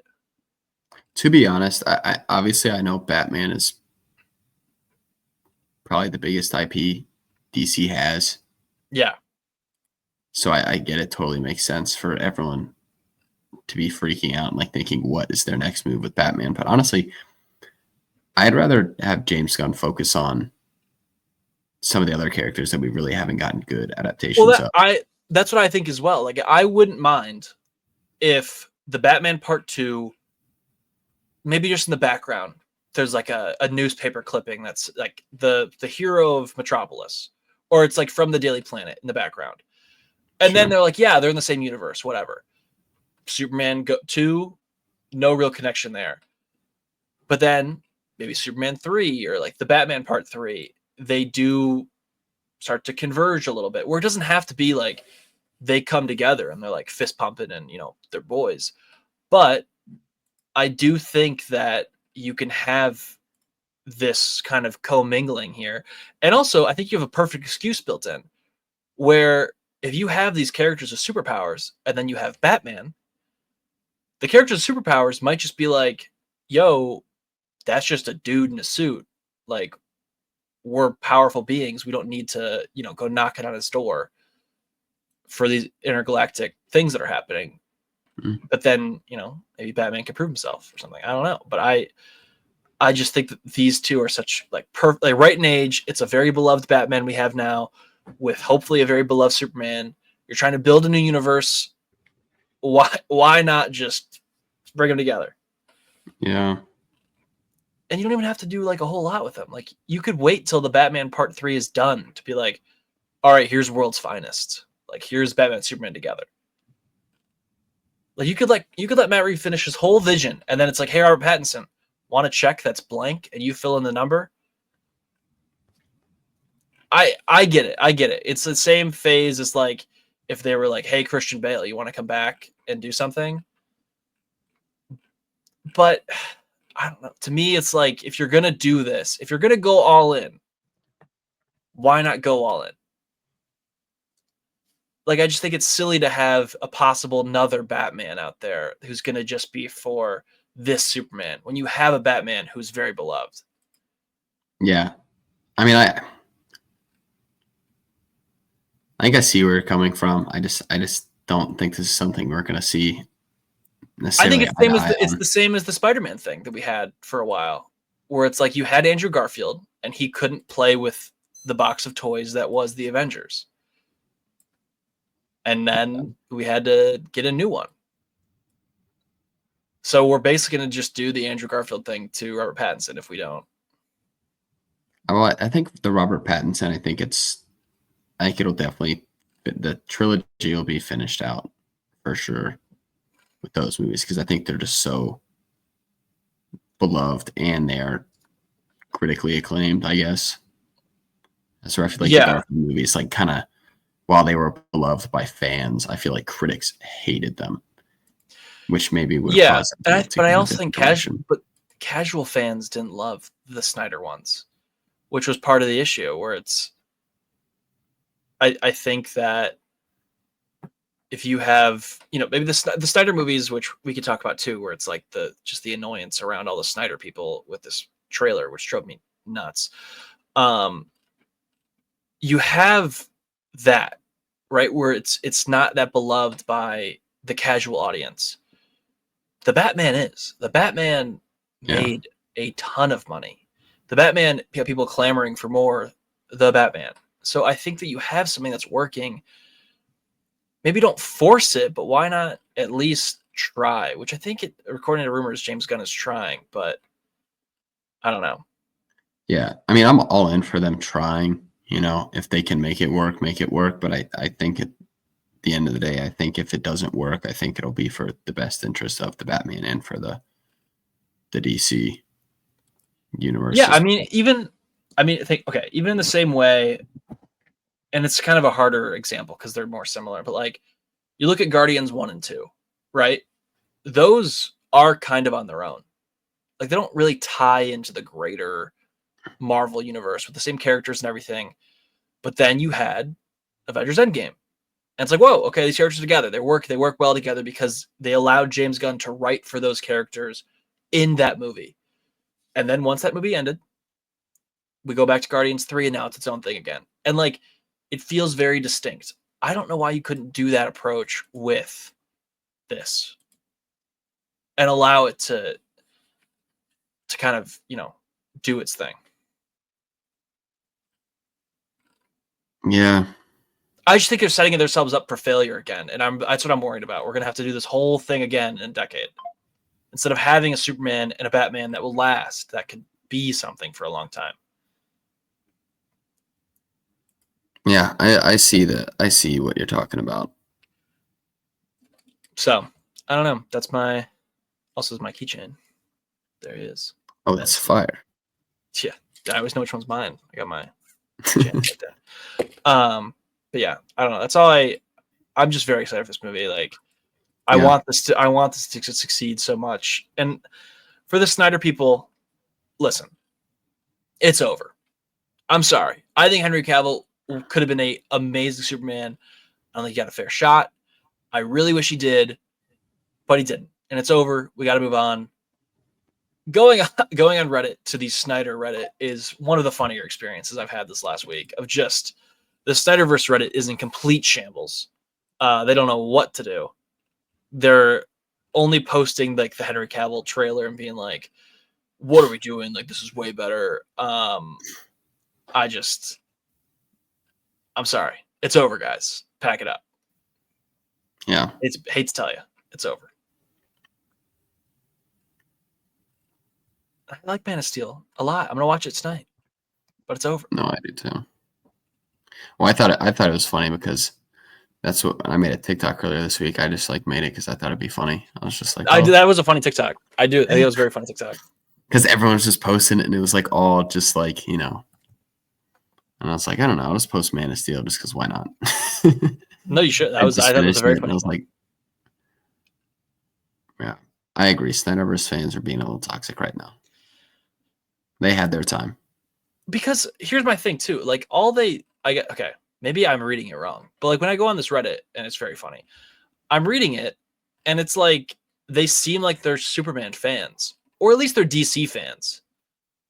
Why do you not want this to succeed? Like they're like, I hope this fails. I hope this fails. Do they really believe deep down in their hearts that if this fails, they're gonna go on the phone and be like, Zach, we're so sorry, Zach. Come on back, finish your vision. Like, come on, guys. Yeah. It's over. I'm sorry, but we're not gonna get weirdly having hair Lex Luthor ever again. It's gone. It's done. Go home. So yeah, is that it for Superman? I think so. Okay. I think we got a lot of traction out of that. All right. You want to do Creature Commandos? You want to talk about that? I thought it was a good episode. Yeah. Good episode. I love this show. The Weasel episode. It's a very good show. Like every 20 minutes, I'm fully locked in. I don't think there's a minute where I'm like, it never overstays its welcome. Like it's never like, all right, let's get to the next episode. Like it's really good. And it's something I get to look forward to every week. I mean, I don't look at what comes out next week because I more or less like the kind of the surprise of it, you know, because I know they show that like next week, like at the end. On Creature Commandos. Yeah, I kind of like being surprised and figuring out whose episode it is, you know, as we go along. But hopefully G.I. Robot can come back because that guy was I think it's over. I think it's over, man. Rip G.I. Robot. Can I tell you my guess for this show? Also, we already said season 2 is coming. My guess for the show is about half this team will be gone by the end of the show, if not more. I think we're gonna have a whole new team going into season 2. Rick will be there. I think Rick will be there. I think the Bride of Frankenstein will be there. I think maybe the Fish Girl, but I honestly, if I had to pick, if I was a betting favorite, I think only the Bride of Frankenstein is making it out of the show. Yeah, I really like her. I do too. I feel like all these characters are just so likable, and it's crazy because I feel like going into this, I watched the first 2 and I was like, I was worried for Guardians again, which is what I was worried about with Suicide Squad, which that suffered from it more than this does. Yeah, I like the Suicide Squad though. I really do. I think I saw your review, and I think I like it a little bit more than. I give it like I give it like a 79, 80. Like it just misses 4 stars for me. I do like it a lot though. All right, and then do you want to talk about Mufasa while I pull up Sonic 3? Yeah, why not? To be honest, I saw a lot of hate for this movie before I even saw it, so it was kind of tough not automatically being biased. You know, I think with some of these movies where people are just like, oh, I hate this movie. You know, we hate the CGI animal Lion King. So it's hard going into these movies and just kind of like having a clear head and like not trying to pick at everything. And honestly, I think I did a somewhat pretty good job of that. I'm just gonna hop into spoilers if that's all right. Go ahead. Know. I don't know if you're gonna really. I'm very okay with that. I really don't. It's unfortunately it wasn't anything too surprising. It was kind of frustrating, some of the choices that were made in this movie. So first off, the way that this is told, which you can see through the trailer, is by I'm already blanking on his name, the monkey. He's telling I gotta pull this up now. Zazu. No, Zazu's right? he's the bird. He's the bird. I know. I know. Rafiki. Okay, Rafiki. So Rafiki is telling Simba's son while he and his mother are away somewhere, which they go away to have his brother, like give birth to his brother, something weird. Okay. Yeah. He tells the story to the son while Simone and Pumbaa are there too. Heck yeah. And several times throughout the movie, I'm like, you know what? I'm kind of like locked in, like I'm kind of getting there. I'm kind of getting locked in. And then they would switch back to Rafiki telling the story, and Simone and Pumbaa would just be saying some random crap that I don't care about. And it would like kind of frustrate me. Like it annoyed me. And I don't know if it was supposed to do that or not, but it was just genuinely, it was kind of frustrating. It was frustrating because I'd be like, you know what? I'm kind of like, look, this whole story is kind of like the reason you just want to know, why did Scar become the person he became? Yeah. And the flip the switch moment just feels like it didn't sit right with me. And I don't think it sits right with a lot of other people. So essentially, the moment where Scar kind of ticks is where Mufasa. So Mufasa and I guess he's not called Scar yet, but he's called Taka. So there's a longer. Oh, they named him after his scar. That's so mean. What? That they were just like, oh, you have a scar now. Guess your name is Scar. That's basically what happens. That's so mean. So what happens is there's this pack of lions that I'm not going to get into the entire story because it's like I don't want to do that to you. Yeah. But essentially it's like, so Mufasa gets like not like abandoned by his family, but like he loses his family. He then he joins like the family of Taka, who is Scar. Taka and his family, and Taka's father is like, oh, we don't want Mufasa. He's a stray. We don't accept strays here. Okay. And he's like Taka is going to be the king, but Taka's mother like takes in Mufasa. Oh, I'm sorry, I'm like skipping a thing, but the reason they keep him because the dad's like, oh, we're gonna get rid of Mufasa. Okay. Yeah. But the mom, they come up with like a plan for a little race. Okay. And whoever wins, and if Taka wins the race, then Mufasa doesn't get to stay. And I like, oh, I don't know. It was so. So they raced. Yeah, but like he let him win because he wanted to have a brother, and then they become brothers and pals, and it's all cool. But the dad doesn't like Mufasa. Okay. Well, then there's this other group of lions that they find, and it's Scar, Mufasa, and then Scar's mother. I know I'm describing this in quite possibly the most confusing way possible, and I sincerely apologize. Confusing. It's really not, and I apologize for that. But essentially, these other lions attack, and Mufasa defends the mother, while Scar like runs and hides. Yeah. His father's then like, oh, like you need to have courage, and he applauds Mufasa, which he'd never done before. And then they hear that the other lions are going to come and try and like kill their tribe. So then they send Mufasa and Scar away, and they send Mufasa to like protect Scar. But Scar is just really, he's just very like, he doesn't have a lot of confidence, and he's not courageous. He's not strong like Mufasa, but he's supposed to be the king. Yeah. Well, then they run into I don't know, I guess like the lion that's supposed to be Mufasa's wife. Okay. And early on, Scar like has a liking towards her, Oh. And Mufasa quite literally does everything he possibly can to direct her in Scar's path. Oh. In the moment, and Mufasa does a bunch of things to where like, he like saves her life and all this stuff, but then he says that Scar did it. I know it's confusing, but like there's some other plot details I'm not going to explain. Okay. He says that Scar basically did all this, but then she has a moment of realization that Mufasa did it. So then like she like tells Mufasa that, like she wants him, and he's like, well, I can't do this. And then there's this moment where they kind of just like, they finally accept that like they're going to be together, and Scar sees it from a distance, and he's like, I hate my brother. And that's the moment he like flips, and it's like so frustrating because it literally feels like everything is fine until like just that second, and he just loses all of it because this woman doesn't want to be with him and wants to be with Mufasa instead.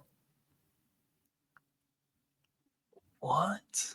It's so stupid. And I promise, if you see the movie, it's not this confusing. I'm never gonna see this Again, movie.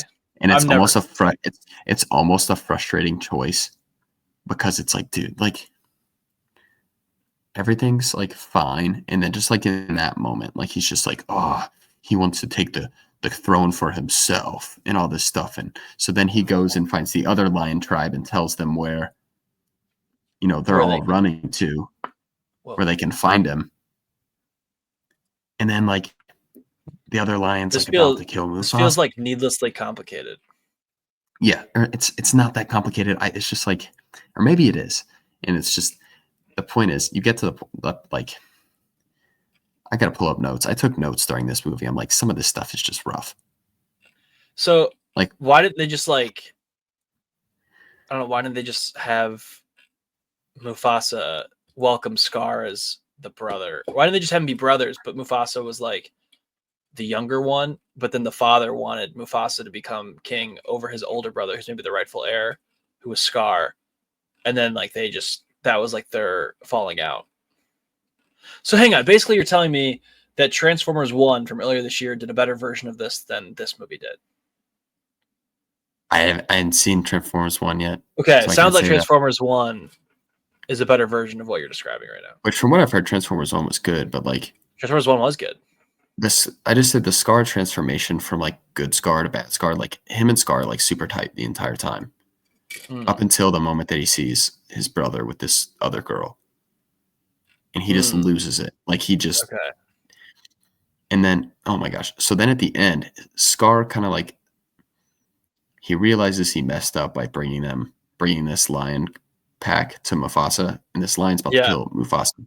He like throws his head in front of this lion when he's about to scratch him, and got the scar. He gets the scar.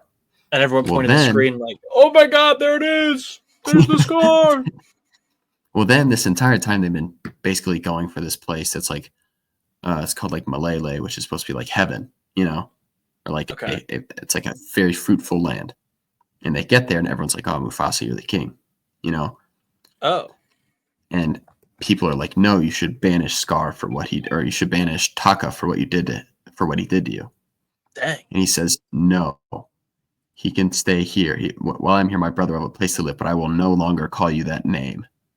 Oh, so he's like, I'm going to call you Scar. No. Then Scar goes, you can call me Scar, so I may never forget. And I'm like, cringe. I was like, bro, what? I was like, what? No thanks. I mean, Mufasa's progression was pretty good. I mean, like, you just kind of like see that this guy has it, Like, this guy's just a stud. But, I'm never going to see this movie. Sorry, that was like a really long and complicated explanation, but I feel like there's just really small, tiny details. No, you've convinced me to never see this, but also explained it enough where I feel like I did see it. So I think I'm. But I think it looked good. I hope so. I think it looked good. Like genuinely, I saw it, and in the beginning it was weird because I'm like, I don't know if I love this, and I still wouldn't say I love the CGI, but I think it looked good, and it was very easy on the eyes, personally.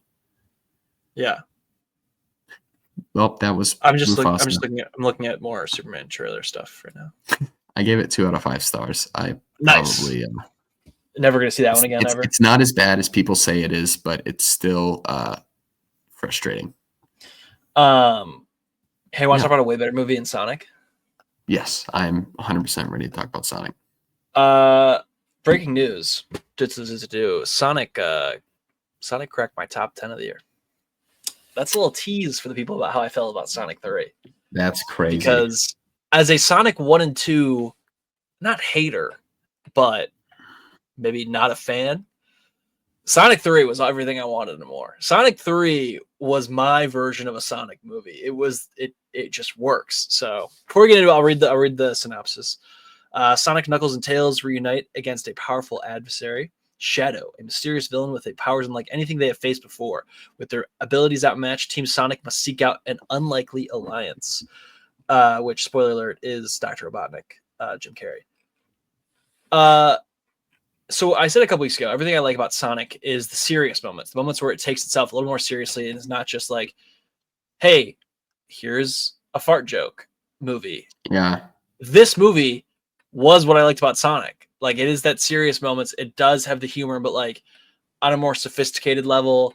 The action was great. I really like the story actually with Shadow and Maria. Spoiler alert: they killed a kid in this movie, which honestly, Crazy. All credit to you. Jim Carrey, what a performance by Jim Carrey, playing two roles here. They really reduced the amount of humans outside of Jim Carrey, which I think was a great choice. And I liked that Sonic here was a bit more reserved, where I didn't love Sonic in the first two just being like, let's go, we're always going, we're hyped. We're like, when he makes the shifts here in this movie, he stays pretty locked in the whole time. Also, Shadow's great. Shadow is so awesome. Shadow's awesome. He's the Shadow best has a part gun. of this movie. He's shooting a gun. Yeah. I like Shadows, and honestly, I like Tails. I like Tails a lot. Really? I could care. I'm not. Knuckles is probably the bottom of my list of the animals. I like Tails. I think Tails was funny. I don't dislike Tails. I just think also Tails came in clutch. Tails came in clutch this movie. I agree. Multiple times. He's not my favorite. I think Tails is probably my bottom. Unfortunately. Okay. Do you have Knuckles above Tails, like right there, like bottom two? Yeah. Okay. It's not like super crazy, but like it'd probably be like Tails. Okay, so we're pretty similar with Knuckles. Knuckles to me is the same joke every time. I think Sonic can be a bit much at times, though. That's what I felt about the first two movies. This one, I felt he was a little more subdued. He took it a little more seriously. He locked in. He locked in for this. I did think it was funny how they basically tried to get the aunt and the uncle like cameo in there for a second. How they just did the face swap, like with the. Yeah, I did like that because they weren't. I thought it was funny all, and just for a minute, and they're just like, I thought that was kind of silly. That's all you needed. All we needed was that little bit. And can we shout out Agent Stone? Yeah, we can shout out Agent Stone. Agent Stone is a real one. That's a friend. Big time. I like the self-awareness in a lot of the Jim Carrey jokes. Me too. Like the movie is very self-aware of, like there are some parts where I'm like sometimes it is a bit too much for me, you know. Yeah, I didn't think I'd like the dance sequence. Yes, the dance sequence. I did like it. I didn't like it at first, but the more it went on, I was like, I'm kind of buying in on this. I liked how ridiculous it was. No, I get it. I'm trying to think. Oh, I took notes. Sorry, I took a bunch of notes as soon as it was over because I was like, I just need to remember as much as I can. The telenovelas. Yeah, that was great. Those are so funny. They never overstayed their welcome. They were like just enough where you're like, all right, time to move on, and then they did. And then he had Robotnik saying, and like at the very end, he was speaking Spanish. Just like it was very like, I don't know. I really liked that. I thought those were really, really funny. Also shout out. Do you watch? I don't remember. You haven't seen Ted Lasso, right? I have seen Ted Lasso. So shout out. What's his name? Oh, Ted Lasso. Denny Rojas. Yeah, Denny Rojas. Who also shout out Denny Rojas in Venom 3 and Venom 2. Yes. And Spider-Man No Way Home. Yeah. Bro is I wish not, and he's also in the State Farm commercials. He is. Patrick Mahomes. Everywhere. I'm trying to pull up his real name because I genuinely feel bad I don't know his real name. So Sonic 4 is coming. And with that, hang on, I'll save that thought. Last little bit on Sonic 3 here. I mean, first off, this is all spoilers, obviously. I mean, Sonic 3. If you like Sonic 1 and 2, to me, this is everything about those movies, but better. I think it understands what it is more. I think it gets. I really think it just goes and kind of amplifies everything possible. Yeah. Which is also why I'm a little worried for a Sonic 4, just because it's like, how do you top this? I do think Shadow is the best villain of the series. I think he blows Robotnik out of the water. And that final fight, final fight on Earth where they're going around Earth, like, come on. That was the Chaos Emerald, so awesome. And then them in space with the Chaos Emerald, just truly, truly good stuff. They got the Superman and Crypto shot on the moon. They did. Well, and it also paralleled him and the little girl, Shadow, and what is her name? Yeah, I forget. Looking at the stars. Yes. But Jim Carrey is dead. Dr. Robotnik sacrificed himself to save everyone. So do we think he's actually dead? Like, I feel like he's got to be, right? You don't think so? You think he's back? No, he'll be back. I feel like he'll find a way. I don't know. Should we look up some Sonic lore? Who builds the Sonics? Did you stay for the post-credit scene? Yeah, post-credit scene was sweet. Because what is it? Isn't it Metal Sonic? Yeah, so Dr. Eggman does create the Metal Sonic. So I don't know who made these Metal Sonics. It's about to get freaky. I mean, because like either way, it's like, what if he's got like a time machine or something, Or maybe like another version of Eggman shows up that's like actually fat. His actual dad. Yeah, his actual father. I am Dr. Jim Carrey just brings so much to these movies. So I'm a little worried with the number 4 coming that it's going to be a lot worse without Jim Carrey. Also, I've never liked Amy, who's the pink one, who's also in the post-credit scene. So I don't know. I'm willing to say that I think this is the peak of Sonics. I think Sonic 4 will be not bad, but not up to Sonic 3 standards. I'm willing to say that. I'm willing to make that take right now. Yeah, I mean, I think it's a good movie. I wasn't like deeply moved in any way as much as I think a lot of people are, especially like I wasn't a big Sonic head as a kid. I like knew of the characters, Yeah. So like, some of the like, gotta go fast. Like obviously, I like that's an easy one to catch. But like some of the smaller stuff, sound. Yeah, I'm not gonna get that. No, I mean neither am I. I have like a very casual Sonic head. Yeah. I was more of a Mario guy, but like I just think that this is such a good version of what this can be. Yeah. So I liked it. I thought it looked good. I think there are parts where I found myself a little frustrated, and I think you like. It sounded like, in your opinion, they kind of handled some of the emotion and then the humor pretty well.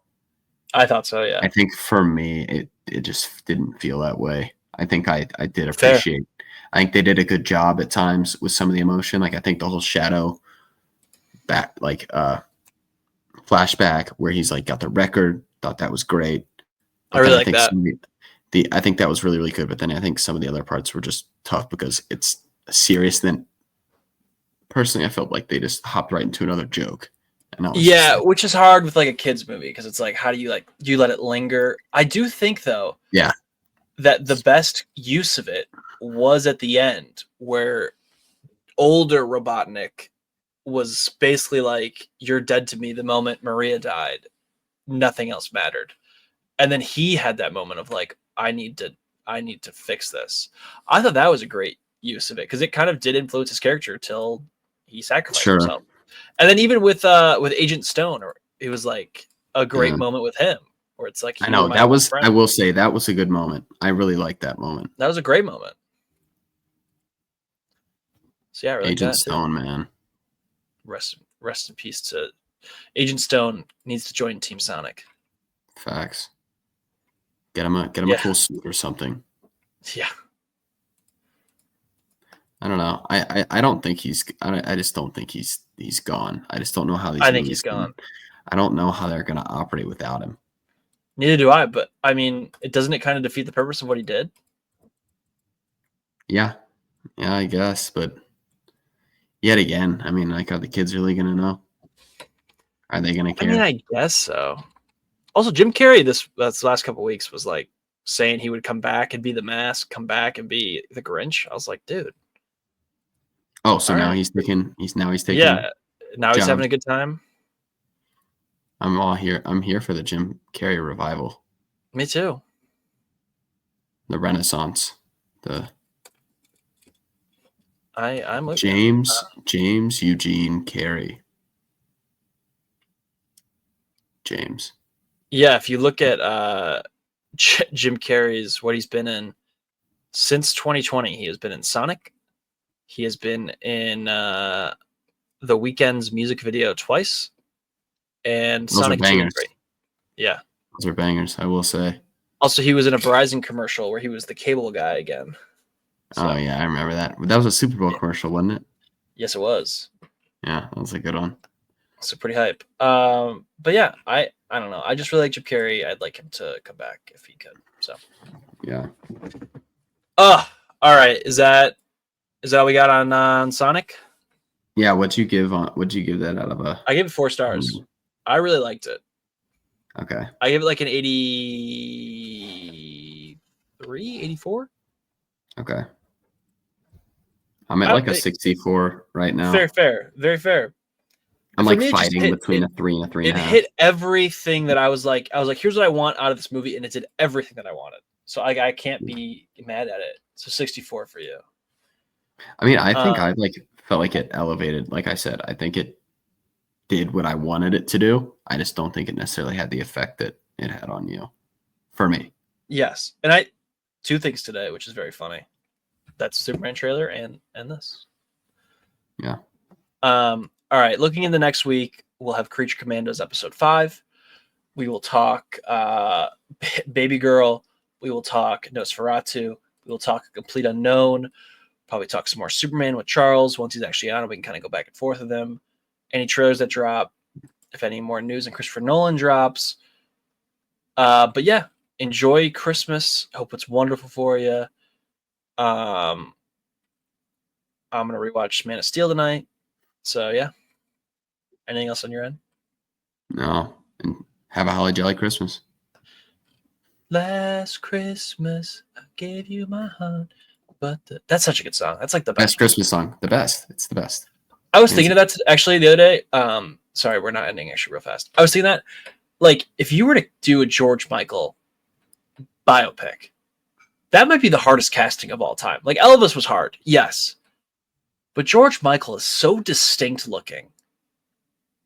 Like the 5 o'clock shadow that's like perfect, the hair that is like amazingly coiffed. Like, I don't know how you would cast someone as George Michael. Just got to find someone with incredible charisma as well. So, I mean, it's just... oh, yeah. Basically it has to be the most... It's an impossible task. Oh, speaking of that, hang on. Real fast. So, you know the monkey movie coming out? The biopic? Yes. Is this a real guy? Like, is this a prank? I've looked up this dude repeatedly. Right, so Better Man, Robbie Williams. Yep. I've never heard this dude or any of his songs ever. And what I found out today. You have. No, I went on Spotify. I checked. I really haven't. Really? So what I found out today, which blew my mind, was the record that Taylor Swift beat recently, where it's like the most sold out, whatever it was, shows or something. Yeah. Was that record was held previously for 17 years by Robbie Williams. So like, this guy is huge. I just have never heard of this guy. I want to say I heard Candy and I was like, I've heard that before. I don't know. Maybe I'll check again and we'll talk about it. That one's a little bit more upbeat. I'm pumped for this movie. It's in limited theaters. Look, if you say monkey, I'm there. Monkey, I'm there. Too. I just want to see some good apes. I am always looking for apes. Bad ape. Maybe throw Steve Zahn in the movie as a cameo with that. No, hang on. I'm in. Now that sounds pretty okay. I'm gonna listen to the beginning of Angels real fast while we're on the pod. Is Angels the one you just said? That's his most popular song on Spotify. Yeah, I don't know this because I think Candy is one that came out when it's like. Okay, here's Candy. Like, even if you hop into the middle of it, I think you might know it. No, I've never heard this song. Okay, this feels like this is like no, I've never heard this. All right, well, this is the titular song "Better Man" right now. No, this is like a conspiracy against me. I don't know. But you know what? I feel the same way about Bob Dylan. I very rarely have heard a Bob Dylan song. So Same. Awesome. Also, I was thinking about it. In my life, I've had a goal where I would like to fly to either New York or LA to see an IMAX movie in the proper format. I think I might do that finally with Superman. That'd be awesome. I really do. Like I think it's one of those things where it seems dumb, but also like I'm 23 and why not try it before I have like a life that actually matters outside of just me doing, working and doing stupid things. I would like to maybe do that for Superman. I've also thought about it now that the Odyssey thing, and I was kind of thinking it before for the Christopher Nolan one, but like to see it in 70mm IMAX, like the proper way. Yeah. I think that might be something I have to look into. Dude, you should go for it. I mean, I feel maybe like a little podcast trip. Yes, quite possibly. Maybe a little podcast trip. We'll do a little remote pod. I actually do a pod in person. One day we'll do a pod in person all together, and it's gonna be a magical experience. Yeah, it will be. All right. We're almost at 2 hours. Wow. Christmas episode. You Great a long pod. trip. A great pod. I think we did a lot. There was a moment there we talked about diseases that the parents of Superman could have, which got a little weird for a second, but that's okay. Got dark. That's what we do. Creepy. That's what we do. A little weird. Yeah, that's what we do. A little weird, but hey, that's what we're here for. It's Christmas time. All right. Well, enjoy your holidays. Hopefully you're spending with friends, family, and if not, Man of Steel is always there for you. So don't be shy to pop that on, which I'm doing tonight. All right. Enjoy. Peace and love.